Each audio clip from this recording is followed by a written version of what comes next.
bonjour à tous. Alors, il nous a été demandé d'intervenir à la fois en notre qualité de fondation reconnue d'utilité publique, la Fondation de France, qui peut avoir un rôle à vos côtés, mais également en tant qu'exécuteur testamentaire, sachant que les deux fonctions sont parfois cumulatives. Alors, pourquoi une fondation reconnue d'utilité publique est représentée ici ?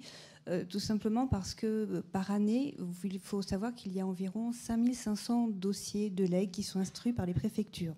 C'est-à-dire qu'il y a donc 5500 personnes qui décèdent par an en ayant institué légataire une association ou une fondation reconnue d'utilité publique. La collecte cumulée à cet égard est d'environ 1 milliard d'euros, bien que cela soit indépendant. Donc vous pouvez être confronté en tant que MJPM à une succession qui va être réglée avec une association, une fondation reconnue d'utilité publique. On vous recommande toujours d'initier le dossier assez tôt avec cette association ou avec cette fondation, car ça peut être un partenaire pour vous au même titre que la famille.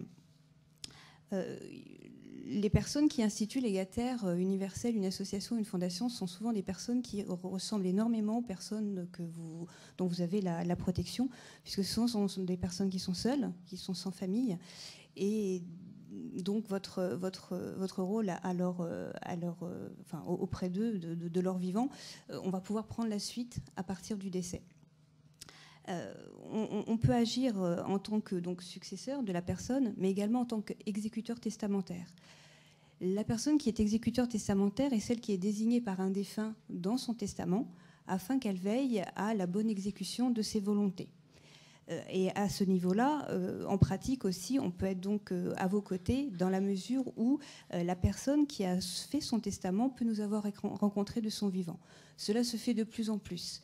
Les plus grandes associations et fondations maintenant sont dotées d'un service qu'on appelle relation testateur, c'est-à-dire qu'on est présent auprès de nos bienfaiteurs lorsque de leur vivant, donc ils envisagent un testament, une disposition à notre égard, et pour eux c'est toujours assez difficile.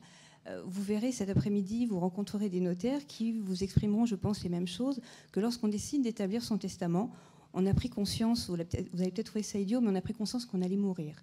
Et quand on a pris conscience qu'on allait mourir, au-delà de l'envie de transmettre de son patrimoine et surtout savoir à qui et comment on va le transmettre, on envisage aussi ses obsèques. Comme monsieur l'expliquait, moment très important.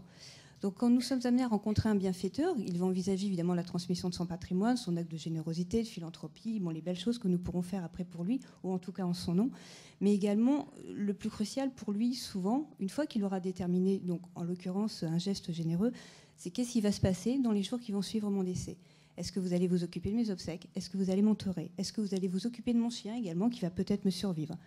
Donc ce sont des choses qui deviennent très très importantes une fois que la personne s'est dégagée de ce qui pourrait nous sembler être le plus gros, son patrimoine. En fait, une fois que ça s'est fait, il ne reste plus que ça, les obsèques. Qu'est-ce qui va se passer? Et même si un contrat à obsèques a été fait, il va falloir quand même ouvrir ce contrat, ou je ne sais pas comment on dit, on ouvre un contrat, on l'exécute, pardon, ça sera plus le meilleur terme. Mais si aucun contrat d'obsèques n'a été fait, la personne de son vivant aura pu nous préciser ses envies. Donc notamment ses convictions religieuses, ses envies de discrétion ou de fleurs sur une tombe, et au-delà des obsèques, de l'entretien d'une sépulture. Tout ça pour vous dire que la fondation, qu'elle soit ou pas exécuteur testamentaire, peut être à vos côtés, vous, MJPM, pour vous accompagner donc, dans ce début d'organisation et surtout dans la fin de votre mission. Et j'ai découvert beaucoup de choses, moi, ce matin. Je ne me rendais pas compte à quel point c'était peu écrit, qu'il y avait une grande pratique de votre part, mais pas toujours très encadrée ou difficilement encadrée.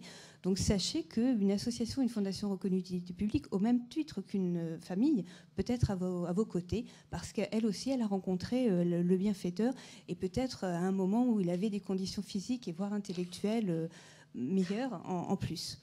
Bien sûr, il peut y avoir aussi la famille, et quand la famille est à nos côtés également, nous, on se met toujours un petit peu en retrait.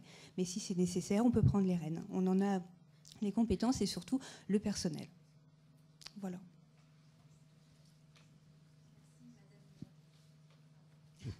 Merci pour votre intervention, Madame. Bienvenue. Est-ce que toutes les fondations ont ce statut de fondation reconnue d'utilité publique ? Alors non, les établissements susceptibles de recevoir justement des dons et des legs, puisqu'il s'agit de ça en définitive, sont donc des associations et des fondations reconnues d'utilité publique et bon, sous certaines conditions, certains organismes à but de bienfaisance. Donc il faut effectivement que l'organisme remplisse certaines conditions pour pouvoir être bénéficiaire d'une donation ou d'un legs en l'occurrence. Donc effectivement, toutes les structures ne sont pas adaptées. Merci.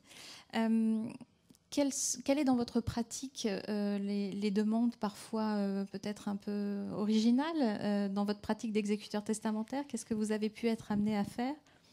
Les choses les plus surprenantes sont en fait de jolies demandes. C'est des demandes en souvenir d'un événement important dans une vie ou en souvenir d'une personne. Donc ça va être plutôt, mais ça a été évoqué, la dispersion des cendres dans des endroits plus ou moins originaux. Alors quand je dis originaux, ça va être bon, évidemment en mer, ça c'est assez classique, mais ça peut être aussi dans un endroit plus précis en montagne notamment, et ça peut être également donc de manière beaucoup plus simple, mais tout aussi charmante, ou en tout cas des choses très importantes pour une personne. Donc c'est de retrouver l'être qui a été aimé et donc d'être enterré dans la même sépulture. Et donc parfois, ça demande beaucoup d'énergie. C'est ce que disaient aussi les personnes avant moi. Enterrer quelqu'un, c'est pas toujours facile. Il peut y avoir aussi des contraintes administratives extrêmement compliquées. Mais on essaye d'aller évidemment le plus loin possible dans les volontés de la personne.